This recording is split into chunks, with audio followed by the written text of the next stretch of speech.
How are you? Most people answer that question with fine or good. But obviously it's not always fine, and it's usually not even that good. This is a podcast that asks people to be honest about their pain. To just be honest about how they really feel. About the hard parts of life. And guess what? It's complicated. I'm Nora McInerny. And this is terrible. Thanks for asking. Breakup stories are like fingerprints or snowflakes. Even if no two are exactly alike, they generally resemble one another from a distance. We know the size and shape. We understand what we're looking at. But put any broken heart under a microscope, and you will see the hairline cracks that turned into fault lines. The conversations that ended in crying, the differences that could not be reconciled, the ways the puzzle just couldn't fit together. It hurts to break up. It hurts to divorce. It hurts to lose a love, a relationship. To lose both the version of life that you had found and the potential versions that the two of you were going to discover or create together. One of my personal favorite breakup songs is by Paul Simon. It's Graceland, and he wrote the beautiful lines, "Losing love is like a window in your heart. Everybody sees you're blown apart. Everyone can see the wind blow." And I love that song for the melody and also for the imagery.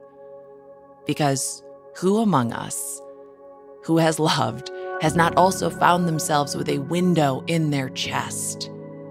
The curtains parting with the pain that blows through.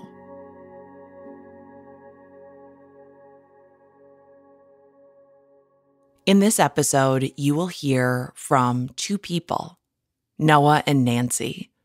They're a former couple who were willing to look back and give their relationship a public autopsy. The cause of death was not betrayal. It wasn't a lack of love, which is why we called this episode The One That Got Away. Because I think the only thing sadder than a breakup is this kind of breakup, where the love is still there, but the relationship can't be.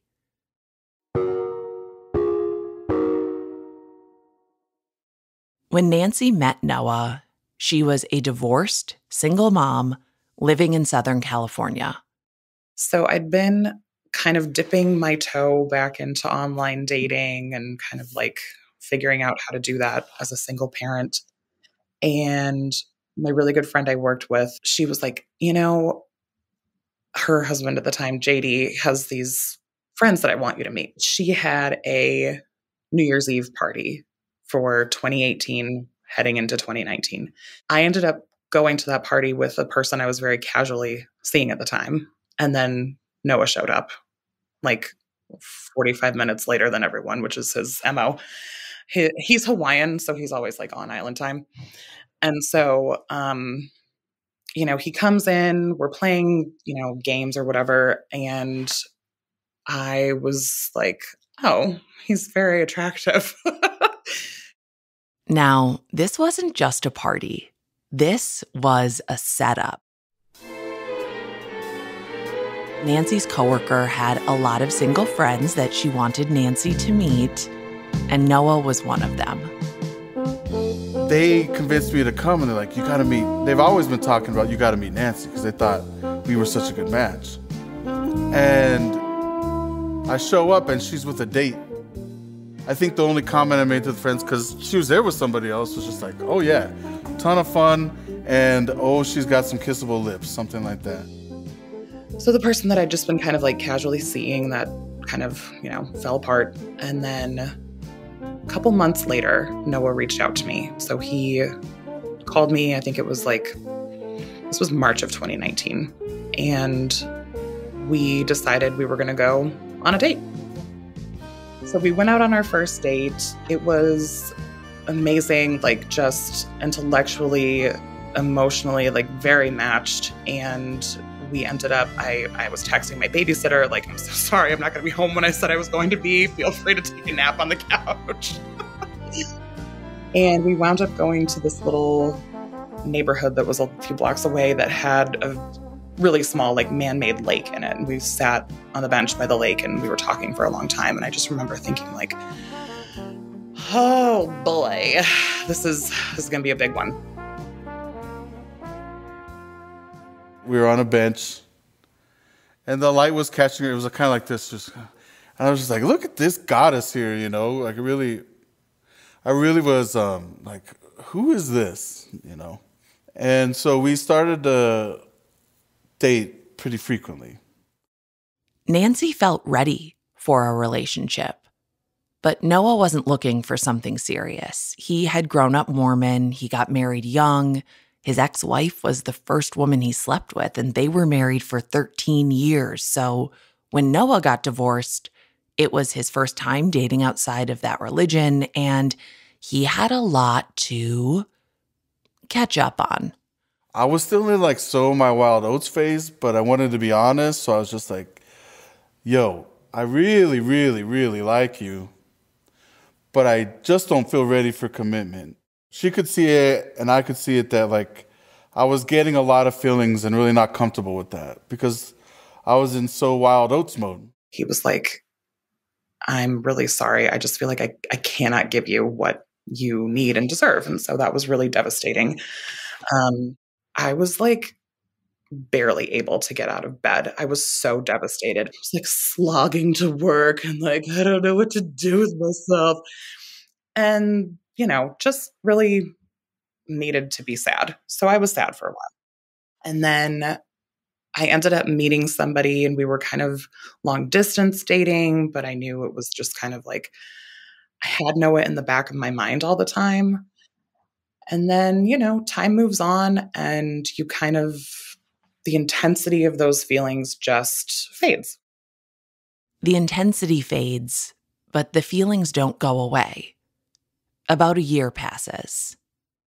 It was a June or a July, and one of my mentors passed away, and I was at his funeral, and they were talking about all these times when this family, the mentor and his wife, would host all of us as teens at their house. And we'd have ice cream parties, and they were the coolest couple ever. And in the middle of that, I just had this vision of like Nancy and I being that way. And then that couple who recommended us, who were our friends, Nancy's boy and their boys, like playing football, and like me and the husband coaching the football, and this whole kind of like family scene. And I was like, it haunted me enough in the positive way that I was like, you know what? This time around, I am not going to cut off the feelings. I'm going to let it flow if she's willing to try. So he texted me one afternoon, and I still remember this coming up on my phone when I saw his name, and I was like, oh, I wonder what he's up to. And it was just a Nancy, how are you? And I was like, it's very different from a lot of the other texts I've ever received from him, you know? And so we kind of started chatting back and forth. He was like, you know, I have to tell you about this experience that I had at my family friend's funeral. Can I come take you to dinner this week? And I was like, sure, like, I guess we can do that. He comes down, picks me up, and we're waiting outside of this restaurant for our table. And he starts to tell me the story about how he was at the funeral for this family friend, and he was, you know, very sad, and then just started to think about, what does he want out of his life? What are the things that he's looking for? And he said, you know, I want that feeling of peace and contentment and, you know, more of the stability instead of like chasing the high, you know? And so, He was like, and when I thought about that, I thought about you and how that really is what I feel with you. And I was like, okay, this is, again, different conversation than we've ever had before. And very much in line with like what I was hoping I would ever hear from him. And so we have dinner that night. It's very clear, like the attraction's still there, the spark's still there. And so we kind of just like were together from that point on. If this was a rom-com, we'd be at the end of the movie. The specter of death illuminates the importance of life. The emotional and physical distance between two people closes. They kiss. The camera pans out wide. The credits roll. And the happy couple floats off into the future together. But almost immediately after they got back together, Nancy tells Noa that while they were apart, she accepted a new job in Miami. So the two of them had a big decision to make. Do they start their relationship in a new city, or do they end it again? He said, we're going to do it. We're in. So he is a high school math teacher. And so at the time, obviously 2020, 2021, they were still fully remote. And so he ended up coming to Miami. That was the best time of my entire life thus far. The emotional connections here, I feel like he's really opened up to me in terms of like the possibility of where this could go. It was just glorious. Gosh, we have date after date after date. We've been to karaoke bars, plenty. She kills it in karaoke, I kill it in karaoke. We did like a candlelight date out there. It's just like, it's not hard to list because we just always did so much cool stuff together. Then we would just post up in a hammock, read a book, and talk to each other about the books we're reading while like iguanas were belly flopping into the river next to us and stuff. It was amazing. Being in a place where we could go and spend so much time outside and just kind of be by the ocean and like have this great food and this fun vibe and like music, and it was really kind of like permanent vacation. Of course, there was a little real life sprinkled in. Nancy's son Charlie was with them in Miami, and Nancy was also starting a new job, which is always stressful. Noah was flying back to California twice a month to see his kids, but mostly, Nancy and Noah were having a great time. And both of them say their time in Miami was special because they had the time and space to work on their relationship. We implemented these, we called them companionship inventories every month, where we would sit down and like go over these certain points of our relationship and, you know, talk about what's the numeric rating that we're giving this? What's the qualitative data that we want to add to it? It was just like so dorky. But it really helped, I think, kind of provide a space for us to talk about the things that came up that made us nervous or scared or whatever. We would start the meeting with our song and, you know, getting this kind of meditative mindset. And then we would talk about the highlights for the week. We do like a little survey for each other. I'm looking at our last one right now on my screen, and there's like a column for connectedness. How close did we feel connected? There was a column for like our sex. How good was our sex? There's a column for ways that we felt loved, or something that I feel the other person could do to help me feel loved. We had a section for like how much do we feel we brought to the relationship, and then we would just have notes. So many of my other past relationships, not all of them, when you would make a move for honesty, it would end up being to your detriment. Something you said in your honesty would be like in a list against you, even if it was just your feelings or thoughts. But with Nan, we were able to create a place, not just comp inventory, in our discussion where all thoughts, all feelings were accepted. During the month, if I had a thought that I was afraid of telling her or I didn't want to really bring up, I was like, well, you can't wuss out, man. You got to put that in the comp inventory. And so I would like put a little, like I I didn't want to spin her mind about it, so I wouldn't be like real clear about what it was. But I would say in the Google Doc, okay, we got to talk about this thing, right?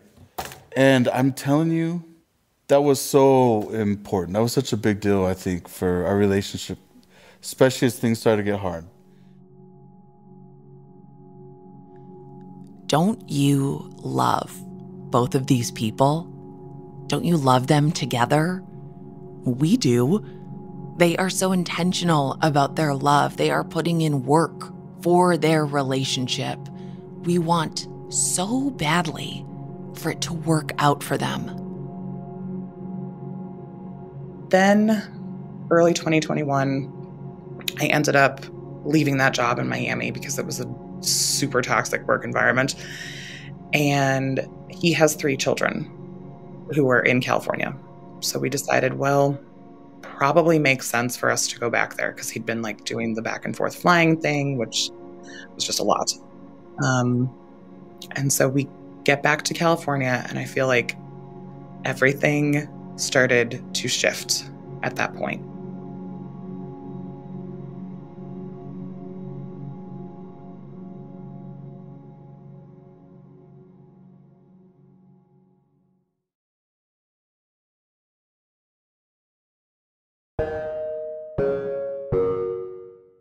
Nancy, Noa, and Nancy's son Charlie pack up their life in Miami and move back to Southern California, where it all began, where it all ended, and where it all began again. That's when we decided when we come back to California, we would be domestic partners. I remember when we made that decision, and I felt really strong about it. It felt perfect. It felt natural. Being in the part of Southern California that we were in, we didn't want to necessarily be super close to where his job was. And because I was doing consulting, I felt like I could live pretty much anywhere. So we just had to be close enough for him to get to work. I found us an apartment up in the mountains, and I made that decision kind of unilaterally. Although he loved living up there, I really wish somebody had been like, this is a dumb move. It was too far. The house we were in was directly across the street from an auto body repair shop. And so during normal business hours, all you heard across the street was like, like nonstop. And so then a couple of months after we'd moved up there, the finances are starting to get really tight because my consulting work is just not super consistent. And I didn't have a huge savings to pull from. And then whenever his kids would come over, we're in a 2-bedroom, 1-bathroom place. We now have 3 extra people in this house. This is a lot. And so then it's like, okay, logistics-wise, living up the mountain was tough because you had one grocery store unless you wanted to drive all the way down the hill to get other stuff. And then he starts working and having to go in every single day to work. And I'm trying to do as much consulting as I can, but not have to pay for the childcare that it would take for my kid to be in full-time preschool. And like, okay, so we get through that fall, and then he's coming home from work and doing tutoring to make extra money. It's a whole lot of life all at once. And then Nancy's dad dies, which there's never a great time for that to happen, but it's definitely not great when the rest of your life feels like a shaky teeter-totter. When Nancy does finally find a well-paying full-time job, it is 80 miles away from the apartment that she picked out in the mountains. It's just like all the things piling on top. May of 22 is when we decided to move down the mountain back kind of in between our jobs at that point. And that was when the U-Haul with all of our things got stolen. And so I remember very distinctly one day, like sitting in my car on the 91 freeway. If you've ever driven or been on that road, like the traffic on there is horrendous. And I'm in the fast track lane, and I'm still just like parked on the freeway. And I just remember looking out the window and I'm like, if this is all there is, I don't know if I necessarily want to do this anymore. Like, I don't want to live the entire rest of my life commuting and living in this shitty apartment with this shitty furniture that we had to like borrow from people that his mom knew from church because we didn't have any money to buy real furniture. We were very stressed. And here's a good thing. Even throughout all of this, she did things. She could tell when I was stressed and she would do things for me. She was wonderful at like, you're mad. And I'm like, no, I'm not. She's like, you're mad. And I'm like, okay, what do you say? She's like, and she'd just be like, come here. And she just stroked my head, touch me, and she could calm me down, you know? For her, I knew she just needed to vent. She needed to process it. She needed like some time to herself. I might say, hey, let me take Charlie. You have some time. You go do that or whatever, you know? And we just took care of each other through that. And, but I could tell that it was mounting in her head, just like, I can't keep living like this. I just remember I was like, okay, I don't want to live in California anymore. And I also know that when I make this decision, this is opening up a door I don't know what I'm ready to go through, because I knew Noah wasn't going to be ready to leave. Our relationship, from my perception, was still strong. It was still strong. Like, I just felt like we were in a really tough place. I mean, I'm looking at some of our comp inventories, and I'm still seeing like 85s and 70s. Ooh, here's a 60. What was going on in the October 2021? Both of us had a 60. What was going on there? Highlight: we are alive and 3/4 kicking. Oh man, the sex score was 40. I didn't think we ever got that low. What the heck was going on? Yeah, so I think this is really when it was hitting us around this time. Gee whiz. Still grateful for companionship and co-piloting, but there's a long list of other struggles. It wasn't just the life stressors that were weighing on Nancy. It was also the fact that if they were going to go through all of this, the shitty apartment, the shitty furniture, the commuting, the stress, she wanted more of a commitment than being two adults in a domestic partnership. Nancy wanted to get married. There was always this underlying wall that he is not going to take down. And I remember reading somewhere like a long time ago, probably when I was in like middle school, this girl was saying, you know, my mom always told me you have to find someone, you want to find a man who's always a little bit more in love with you than you are with him. And like, I knew that that dynamic was not there with us. And I think that he did the best he could. He loved me as well as he could. And it just still wasn't enough. That's not how Noah remembers it. What I heard was, I want us to be more of a priority in your life. At the same time, I was starting to realize I kind of feel like I need to bring them down in priority so that I can address these other things that need to be priority. So there was that tension going on there. So what I was feeling was a need to balance my life. I wanted to get back in shape again. My health is really bad. I weigh 450 pounds, I found. I needed to work on my master's degree. There's just so much, I needed to work on that I wasn't getting to. If you were to look at the time I was spending, the resources I was doing, my attention and my focus, Nan and Charlie were number one. Because it's like, come home, make sure there's dinner for them. Like, do the dishes. Like, make sure on this night you're taking Charlie. And like, I was in that. I told him, like, I used to have, growing up and then even through a long time in my 20s, like, these dreams. I'm a very vivid dreamer, and I would have these dreams of this person that I'm with and this person that I love.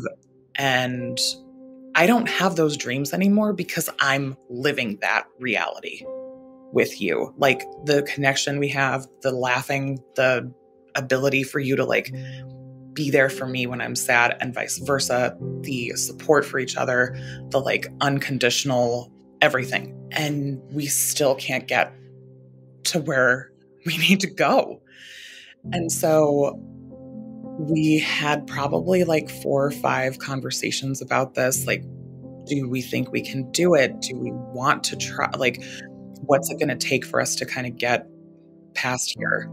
And both Amanda and then my friend Katie, the one who'd originally introduced us, were like, he's going to come around. Like, just, give him some time. And so I gave him some time. And we eventually, I remember I was just becoming really like brittle. Like, I can't keep living in this space of not knowing what's going to happen with us. And our lease was going to be up in November of 2022. And so we sat down, I think it was early September. And I looked at him and I was like, I'm too scared to be the one to call it, but I think we have to. And he said, then I will do it. I said, Nan, everything we've done up to this point, I've done full-heartedly. I have done without hesitation. I wanted to be domestic partners. I wanted to date you again. I wanted all these. And the thing I can't shake for this time that I've been trying to consider this, definitely not that I love you. There's both of us don't doubt that we love each other. We love each other. I don't doubt that. But taking this step does not feel full-hearted to me. And there's a part of me that's saying like, bro, don't be a fool. Who cares if you're not feeling it? You grew up in a fake it, make it culture your whole life. If you just start acting the part, as you have been, but I mean, you step into that, you'll be excited. There's a part of me that like wanted to make that happen. Like, don't be afraid. Don't be a coward. Step into this role as a man. Be a husband, essentially. Be a good stepdad. But it wasn't full-hearted, and I told her, I said, I don't think you want me pushing myself as if it's like an obligation or like making myself do these things. I don't think you would want that. That's not fair to you. And ultimately, that wouldn't hold out. And honestly, I think that's the story of my first marriage. I just found this woman I was so enamored with, who's incredible, and I tried to be this person who I wasn't. And that was it. And that was like, again, so much pain, but like such a relief to have an answer. And we just decided that this would be our victory lap. I remember we were in Desert Palm Springs. I remember both of us taking turns holding each other and just bawling. Like, what are we doing here? But I needed that. I definitely needed that. I don't know if she needed it. There was a time in that month where we'd get grumpy at each other, and we just sat in that. We decided we would sit in that with each other, that we would celebrate what we built, that we loved each other, and so we would support each other through this situation.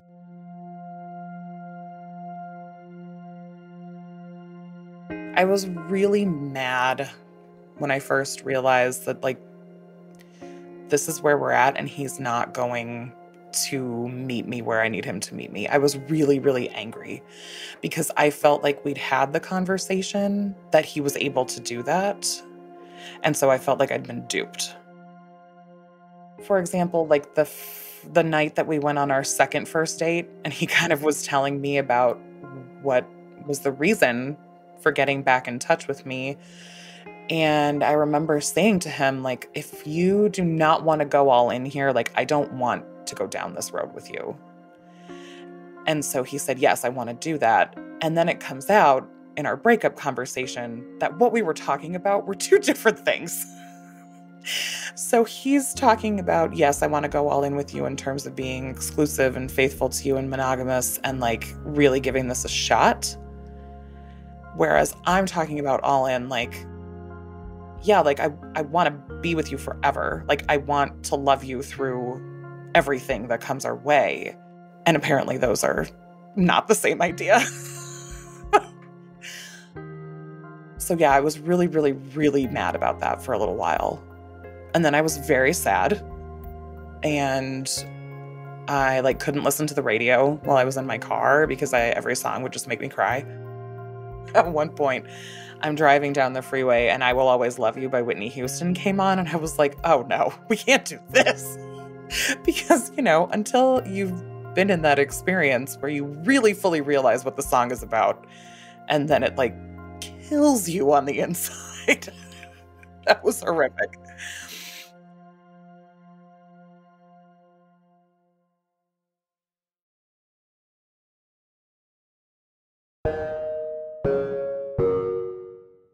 After Nancy and Noah split up, Nancy found a new job in a new state, and she and Charlie left California. When we talked to Nancy and Noah, it's been over a year since their second and final breakup. The love that they have for each other is evident, and both of them have had time to reflect on what it means to lose a relationship, but not the love you have for that person. When I moved back out here to Arizona, he and I didn't really talk for a few months. We kind of just gave each other a little bit of space. And in that time, I just kind of was thinking, oh my God, like, I'm never going to find somebody that I have this kind of connection with again. I guess I'm just going to live alone I'm allergic to cats, so maybe I'll get a dog. Like, that'll be my life eventually. And so over time, I've allowed myself to really understand that it really didn't have anything to do with me. Logistics-wise, we could have made different choices, but in terms of the going all in and what that means, like, that didn't have anything to do with me.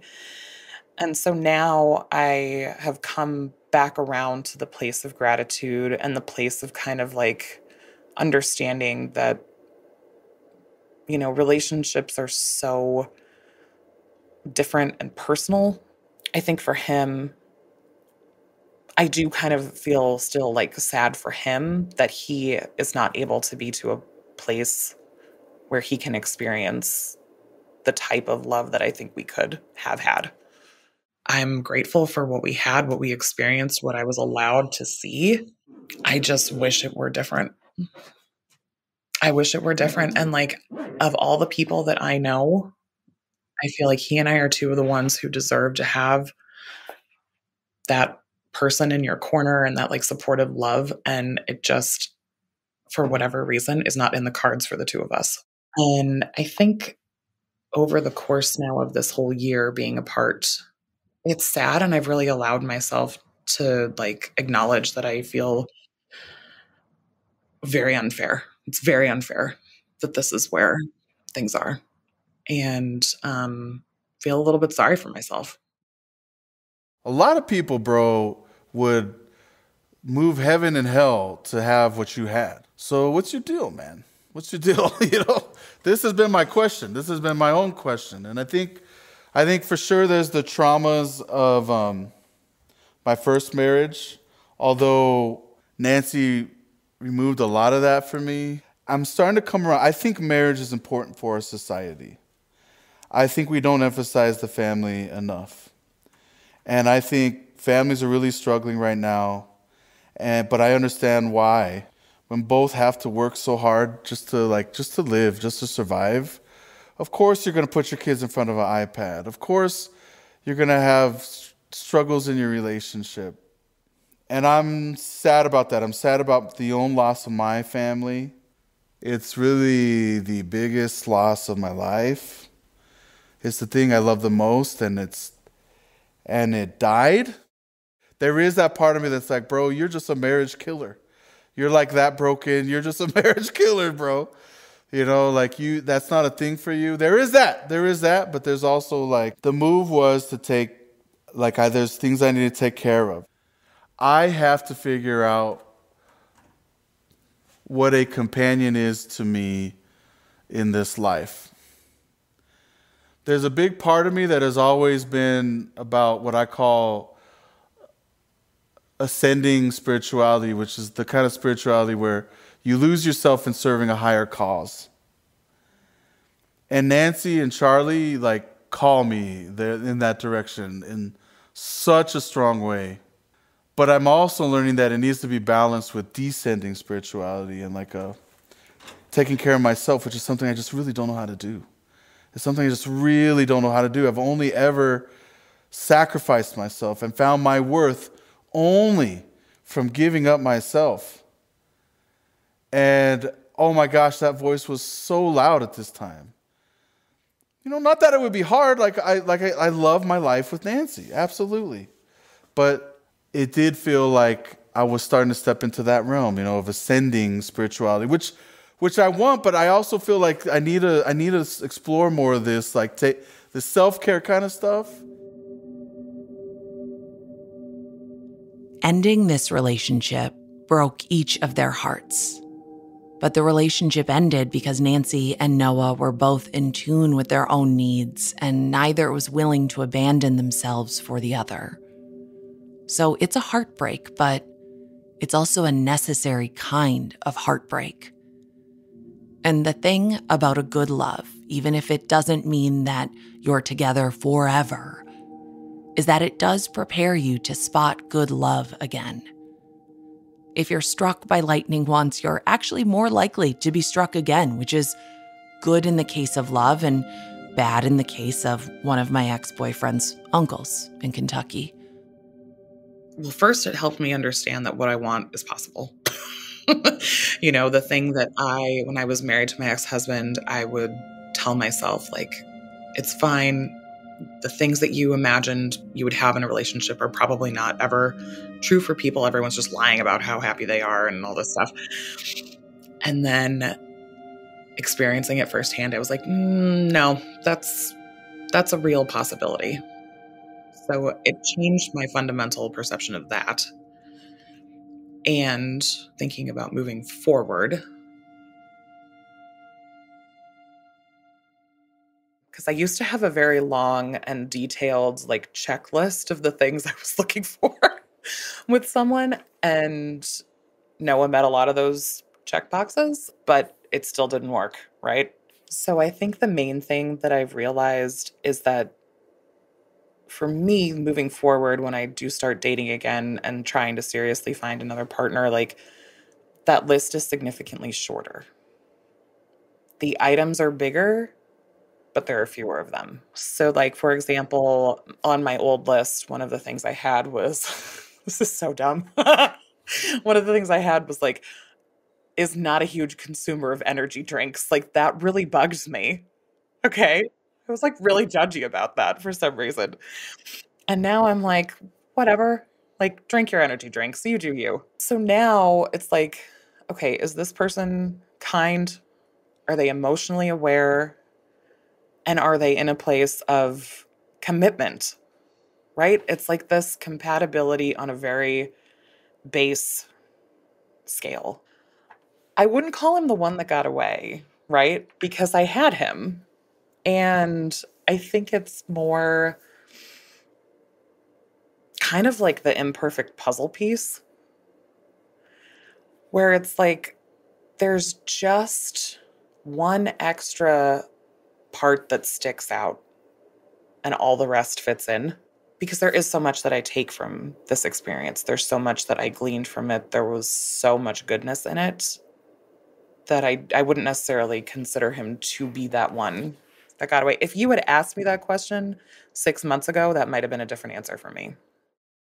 It was a slightly different answer than the one that she sent us in an email 6 months ago. And if we talked with her again in a year, it might be a different answer again. Because heartbreak, the feeling, the healing, the lessons, it changes with time.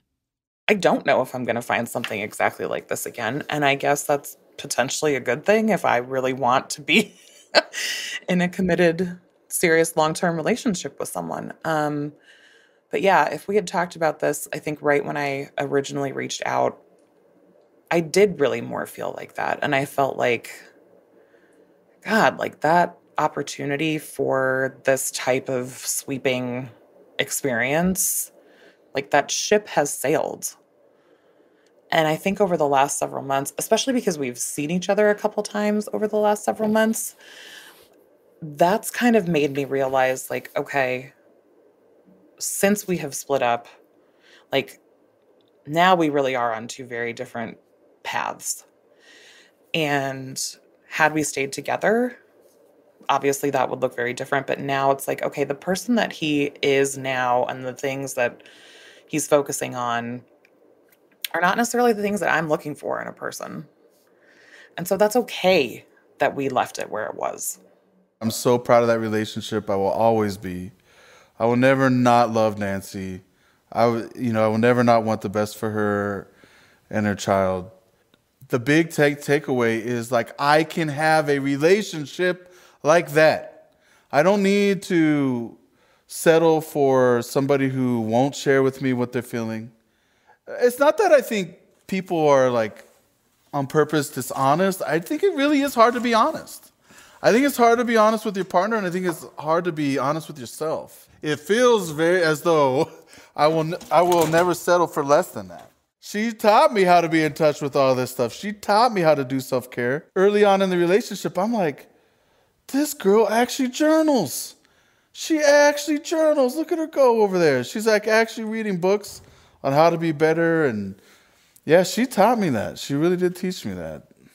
I mean, I think that this relationship ultimately taught me, like, the importance of learning to let go, you know? And there's so much other stuff that I finally allowed myself to be with someone who really loved me in this relationship with him. I learned what it was like to be tenderly cared for, which sounds really cheesy and gross, but, like, that's really what it was, like, allowing myself to be soft in that way. And I think too, like, just knowing that the thing that I had pictured was not totally in my imagination. Like, it was actually a real thing that's out there.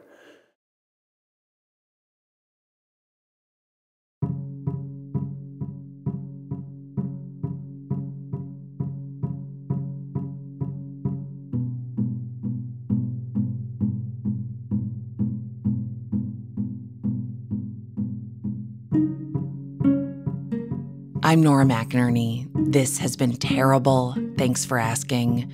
We are counting down to the end of this season, our last episode of Terrible Thanks for Asking for a while, an indefinite while, will be April 2nd. Terrible Thanks for Asking is an independent podcast. We are a production of Feelings & Co., and our team is Marcel Malekebu, Claire McInerny, who led production on this episode. Good job, Claire.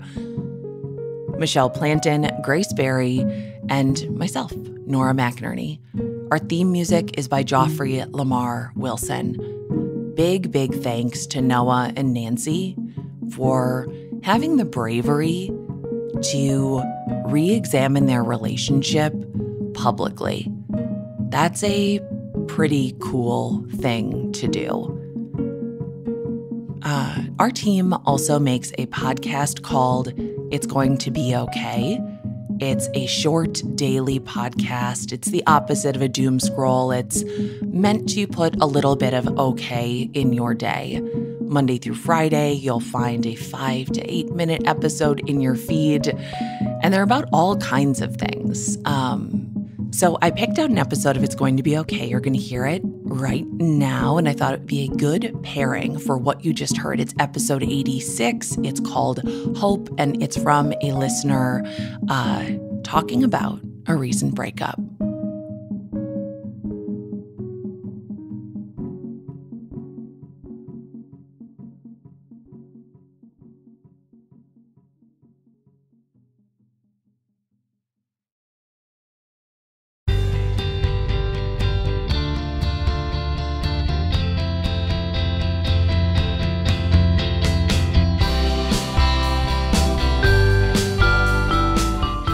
Today's episode is for people with a broken heart.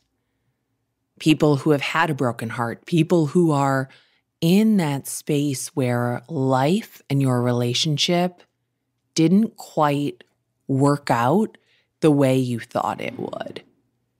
Today's episode is from Hope.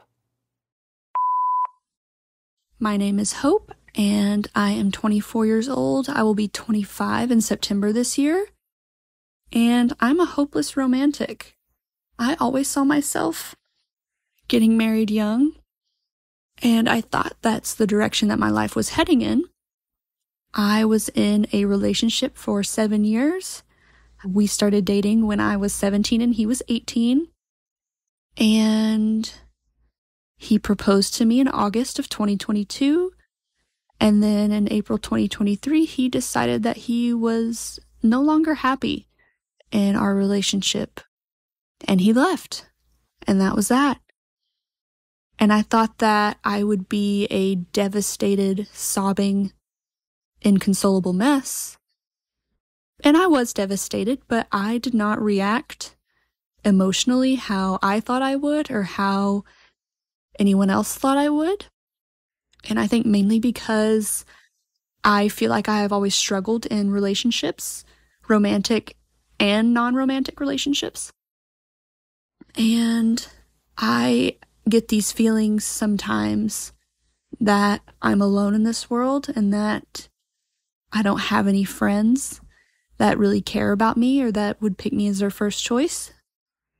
And when my ex-fiance left, I was just surrounded by love from my family and my friends and people that I don't even know really well, like my family's coworkers and friends of friends and my brother's friends.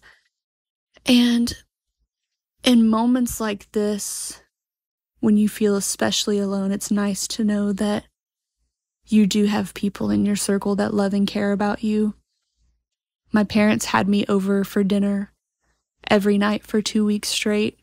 My friends sent me cards and care baskets and little Venmos to go get myself a sweet treat if I wanted it. And I have one friend that calls me once or twice a week just to see how I'm doing. And those things mean so much to me. And even though at this point it feels like things aren't, little actions like that remind me that it is going to be okay. What luck it is to be named Hope, right? To be named Hope and to find hope even in the face of a loss like this. And I know we tend to sort of downplay breakups. I know we tend to say, well, at least you weren't married. Well, it was just a fiance, not a husband. Just and at least are not helpful. If you're thinking about a helpful thing to say to a person going through something hard, don't say just, don't say at least, don't say but. How about that? Show up for them. Show up for them. Let them know that you care. Let them know that it counts. Let's help each other remember that it's going to be okay.